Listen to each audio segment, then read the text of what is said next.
देखिए, deputy CM जो महाराष्ट्र के हैं, उनको इतिहास की जानकारी नहीं। और अगर इतिहास की जानकारी होती तो शायद इस तरह का बयान न देते। अबू हासिम का कोई ऐसा बयान नहीं रहा है जिसकी निंदा की जाए। और समाजवादी पार्टी तो हमेशा समाज को जोड़ने का काम करती है और बाबा साहब भीमराव अंबेडकर के संविधान को बचाने का और बाबा साहब भीमराव के सम्मान की हमेशा बात करती है।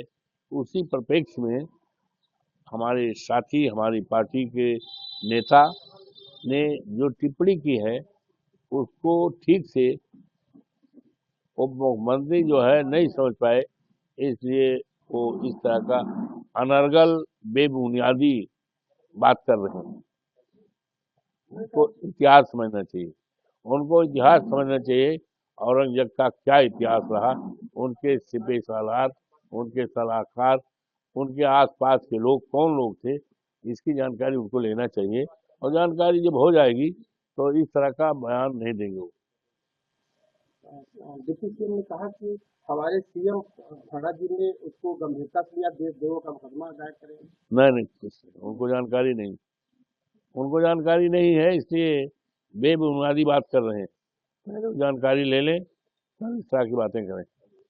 देखिए, डिप्टी सीएम जो महाराष्ट्र के हैं, उनको इतिहास की जानकारी नहीं।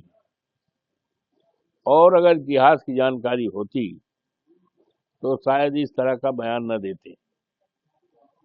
अबू हासिम का कोई ऐसा बयान नहीं रहा है जिसकी निंदा की जाए।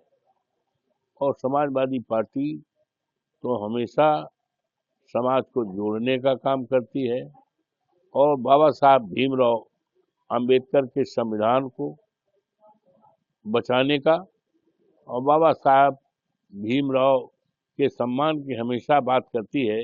उसी परिप्रेक्ष्य में हमारे साथी, हमारी पार्टी के नेता ने जो टिप्पणी की है उसको ठीक से उप मुख्यमंत्री जो है नहीं समझ पाए, इसलिए वो इस तरह का अनर्गल बेबुनियादी बात कर रहे हैं।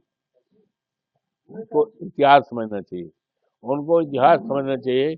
औरंगजेब का क्या इतिहास रहा, उनके सिपह सालार, उनके सलाहकार, उनके आसपास के लोग कौन लोग थे, इसकी जानकारी उनको लेना चाहिए। और जानकारी जब हो जाएगी तो इस तरह का बयान नहीं देंगे वो। डिप्टी सीएम ने कहा कि हमारे सीएम खड़ा जी ने उसको गंभीरता से लिया, देशद्रोह का मुकदमा दायर करेंगे। नहीं नहीं, कुछ नहीं, उनको जानकारी नहीं। उनको जानकारी नहीं है, इसलिए बेबुनियादी बात कर रहे हैं। पहले वो जानकारी ले लें तब इस तरह की बातें करें।